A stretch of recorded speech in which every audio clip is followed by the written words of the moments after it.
I'm Rob Licuria, Senior Editor at Gold Derby, here with BAFTA winner and Emmy and SAG nominee, Vanessa Kirby, who plays Martha, a woman suffering from suffocating and numbing grief and trauma after the death of her infant child. Vanessa, this story is so riveting from the first frame to the last breath, because it contemplates how unbearable loss and grief can tear people apart and families apart. What was your key takeaway from this story? Yeah, what a lovely question to start with. Oh my God, I mean, it's taught me so much. And so lovely that you said from the beginning, right at the beginning to the end, because honestly, every moment of this film taught me personally about something, if that's your question. The first being, obviously, I haven't given birth and I knew nothing about it. And you occasionally hear like moments of friends birthing stories, but because you haven't done it yourself, you can't really relate to what they mean. And so when I started researching, thinking, oh my God, I haven't given birth, and so many women on the planet have, and so many men have watched that happen. And if I get a second in this wrong, then maybe 90% of the audience would be like, well, that's not, I don't buy that, and then wouldn't care about the film and her. And she's such a internal, seemingly cold character that I thought, oh, if you're not with her in that trauma, just like I always thought of it like Saving Private Ryan, I was like, it just has to be like that, the opening, because you have to be with her. You have to sort of know that in all her strange behaviors and seemingly outwardly unusual ways of processing grief, at least the audience will be with her, which matters so much to me. So I managed to watch someone do it for real in a labor ward to allow me to be there with her. And it was just the most extraordinary experience of my life, because I saw this woman be in her full power, just totally present and on that journey, which I'm sure you witnessed with your kids, of just what we really are, like creation. It was just so magical for me, those 8 hours, and I barely moved, and I was humbled by her. And she just wasn't in her thinking mind at all. She was just in her being, in her animal, like primal body. And so it taught me so much about the power of women, and completely awestruck by that. Something that also is so sort of sanitized and behind closed curtains somehow, and when I started watching documentaries about birth, all I could find was like in the document, like little moments. It never showed me the full thing. It never showed me a full contraction or how much space there is between, or what the water breaking's like, or everything was just so theoretical, rather than actual experiential. So I felt honored to learn about that whole journey. And then I felt even more honored to sit with so many women who had lost babies at all different stages and feel like I might be a small part of helping serve the need to break the silence around the subject, which is so rarely spoken about in society, because it's, I think, so unimaginably painful that society doesn't know how to talk about it. And when a society or a collective global community doesn't know how to talk about something, it means that there's less attention on it and there's less support. And I felt that from every woman I spoke to, from all different places, different countries, some friends in America and England and across Europe, and all of them said, I felt so alone with it. And so if the film can be even a tiny part of helping anyone, even one person that feels isolated, that might feel less so because they see their experience represented and they know that they're not the only one that has been through something like that. And that also applies to anybody who has been in that horrendous, unavoidable human journey and experience of deep grief. And that journey is so personal and singular, and you can only do it with just yourself. And so it was always felt like for in honor of, in service of that.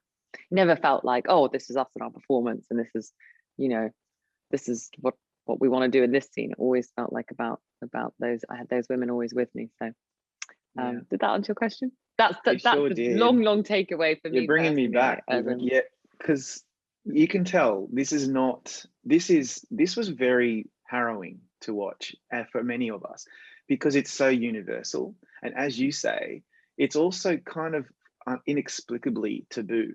That this experience that many of us experience, either with a stillborn or with miscarriage. Like, it's just happens to almost everybody. Whenever I hear someone tell me, I've just had this huge loss, I'm like, oh, I've been there. And this other person will say, oh, I've been there. And so that's why I think this movie brings a lot of us together to experience this journey that Martha goes on. This brings me to this. Like, I'm surprised that you've never gone through it yourself personally, because it came across really authentically for me. And I'm wondering, does that, when you're playing someone like that, grieving, untethered, traumatized, does it inevitably take an emotional toll on you personally, when afterwards or during the shooting of the film? Yeah,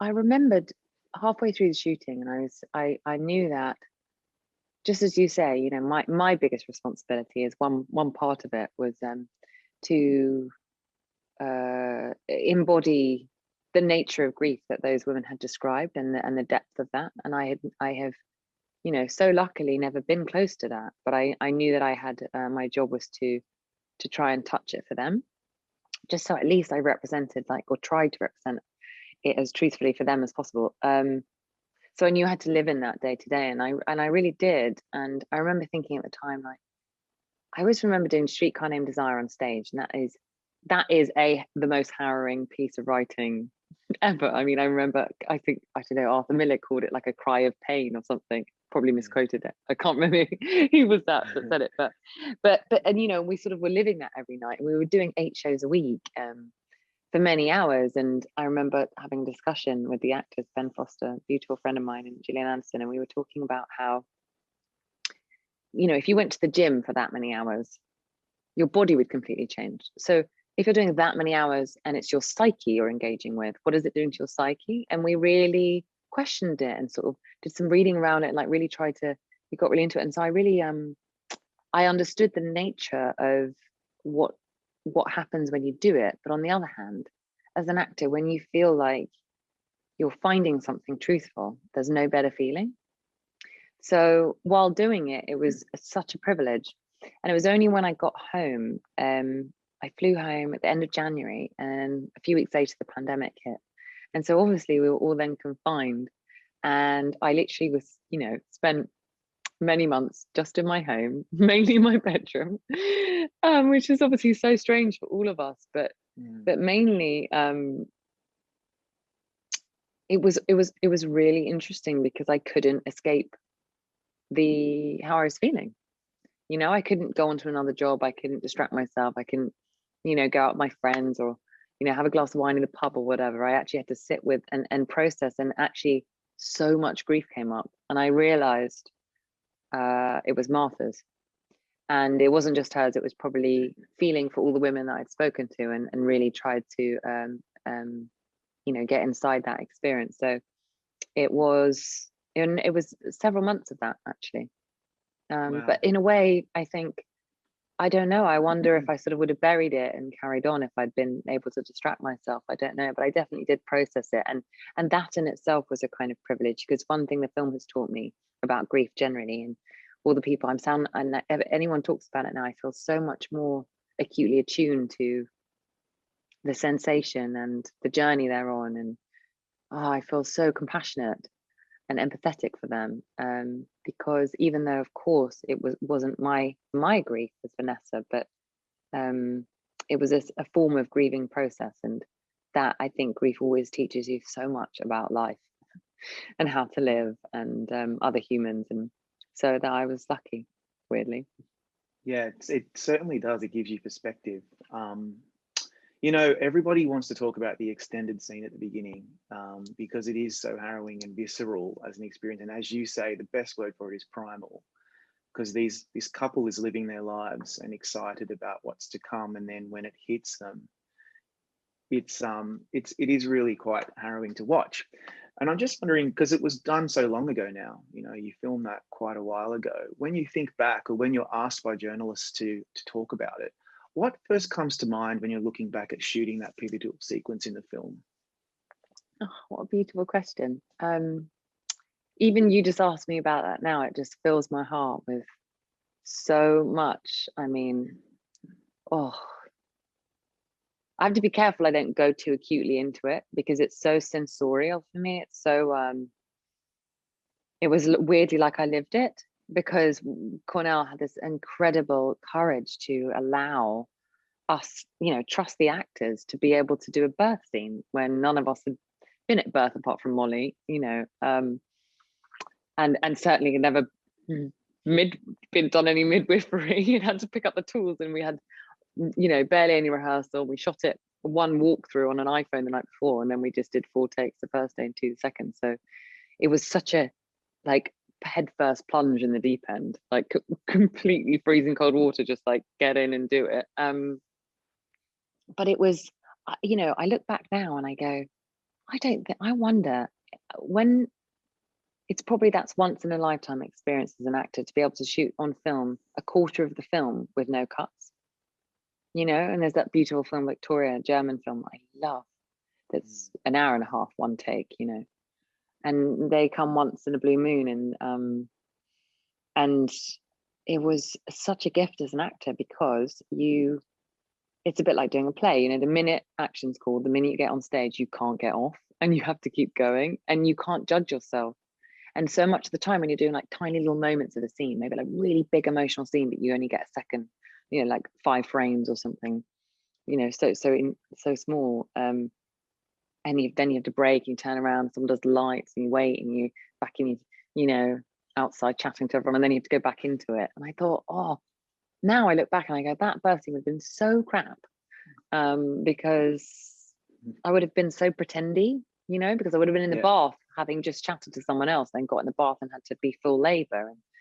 But I got to go on the journey that that woman did, in a way, for, you know, an imaginary one, but it was still a true journey. So when I think of it, I think unbelievable gratitude, and it lives in my heart. The whole thing completely lives in my heart. And in fact, I was talking to Ellen about it earlier today. She said to me, do you remember what it was like when the baby looked at you? And it makes me so emotional thinking about it, because, you know, I haven't had a baby, but for a second it was almost like I had, and I got to imagine what that feeling that you guys must have gone through having had kids, where they come out and they're in your arms and they're looking at you for the first time, and their little eyes are just staring at you, looking at you. And so, you know, I hope one day I get to give birth. And I always get so excited when people have kids now, like you. I'm like, oh, what your kids like? It's so cool. What was the birth like? I know. And like, oh wow, how brave was she to do it? But I feel like in a way I've had an imaginary experience of it, and it was so beautiful for me. So yeah, you know, you're right, because when my 10-year-old son looks at me when we're talking, I still see him as a little baby on my chest 10 years ago. So and which was, you know, the moment of my whole life, and as well as my daughter. So I get it. And we felt that when Martha's holding the baby. You know, everyone wants to talk about the beginning scene, but for me, honestly, and by the way, I think Cornell and Benjamin, the cinematographer and director, should get so much more credit for what they did in that first 24 minutes. That's another interview. I know. Yeah, seriously, I'd love to talk to you about all of that. They were just amazing. Amazing. But I thought the film really flies towards the end. Like it's such a gut punch when Martha addresses Eva, beautifully played by Molly Parker, and she doesn't blame her. So, and it's so much about letting go and forgiveness as opposed to retribution. And I did not see that coming at all, and found it so immensely satisfying. You could hear a pin drop in our place. Take us back to that scene, because it was a really effective one. Well, do you know what? I was just, as you were saying that, I just was thinking about how connected it is to seeing her little face, you know, because I knew that what happens with Martha, and I had to really understand that nature of character, because I'm a really outwardly expressive person. So I just really show everything I'm feeling all the time.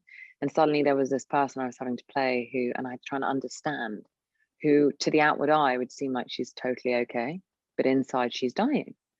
And she's not, she doesn't want to. I think the pain is so overwhelming that she quite literally can't allow herself to feel it, even though it's all going on.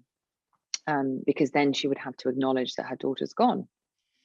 And so for the majority of the film, she quite literally pushes it down so much, and yet always had to feel like a sort of volcanic inside. And I always prayed that the audience would see that, because I was so worried that I wasn't showing the audience any signs of grief, but I knew I was feeling it. I was like, is that enough? Is that enough for the audience to be with her? Because it's so important that they did, or else she'd seem quite robotic. But I understood that the journey of hers is you know, she doesn't want a funeral, she doesn't want a memorial, she doesn't want to look at the gravestone. She donates the body to the university. You know, she doesn't talk about it once. And I had to work out why then would she stand up in a room full of complete strangers and talk about it.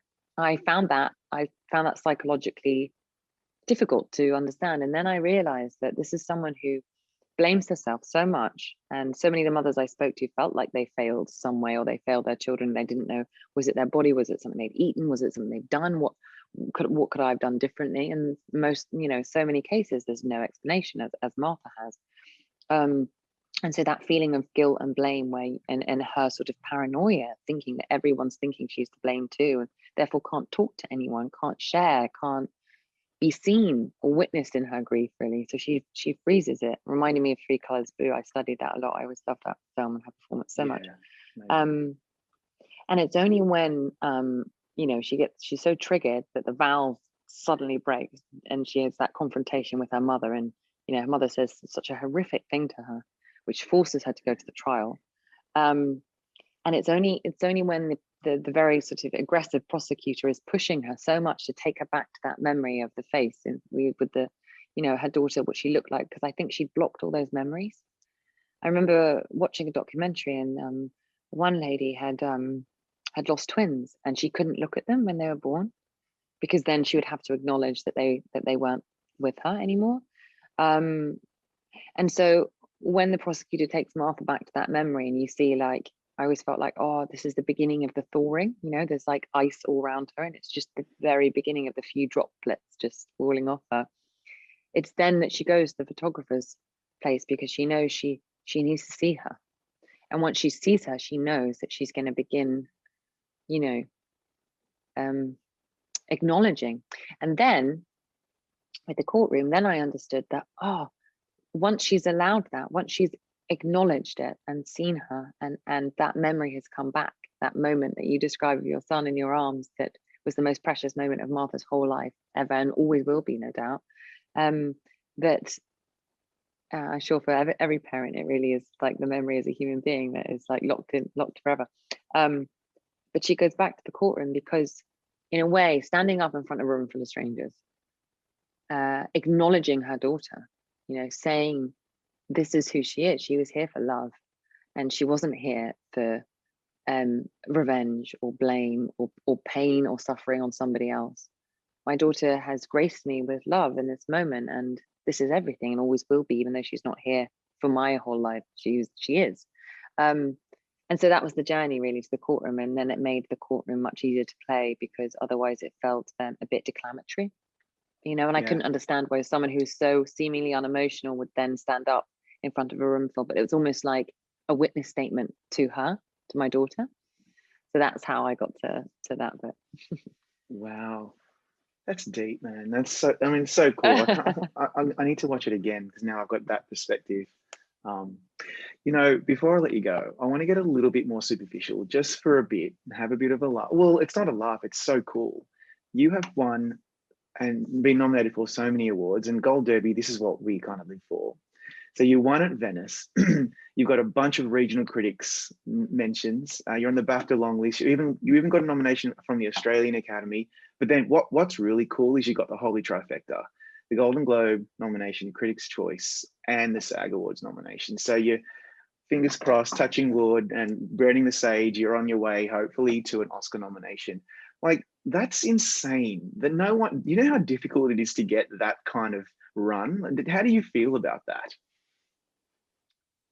I mean, I feel just as disbelieving as how you've described, honestly. you know, I started off in theatre, and I always sort of thought, oh, I'd probably stay on stage forever. So it's such an honor to, I think more than anything, to be honest, I'm feeling so immensely grateful for every minute of it, because it's something that a film that I care about so much, you know. I think it maybe would be weird if it was something that you thought, you know, oh, this didn't mean anything to me, you know. Yeah. But there's something, because it means so much, and the message is so important to me, and I'm so grateful that people watched it, and you know, have been watching it, and so sort of that recognition, it touches me so much, because it's I was so glad to be a part of it, and I loved every single minute on set. You know, everything about it was just a complete joy, and it, you know, it's my first lead, and I felt I waited a really long time to do it. I'd watched so many people do it. You know, I've been on so many sets playing little parts, watching, you know, all these big actors, and like Rachel McAdams and Anthony Hopkins and John Hurt and everyone. You know, I'd watched everybody from the sidelines, and I felt so ready to take on the responsibility of playing a lead and knowing what that meant. And so every second on set was just really, God, I just loved it. So it means so much because of that, you know. Yeah. And I know you don't do that. You don't do this for awards, but it's nice to have a pat on the back. So that being said, I hope you get another really good pat on the back in a couple of weeks, and good luck this award season, Vanessa. It's been such a pleasure talking to you. You too, Robert. Thank you so much.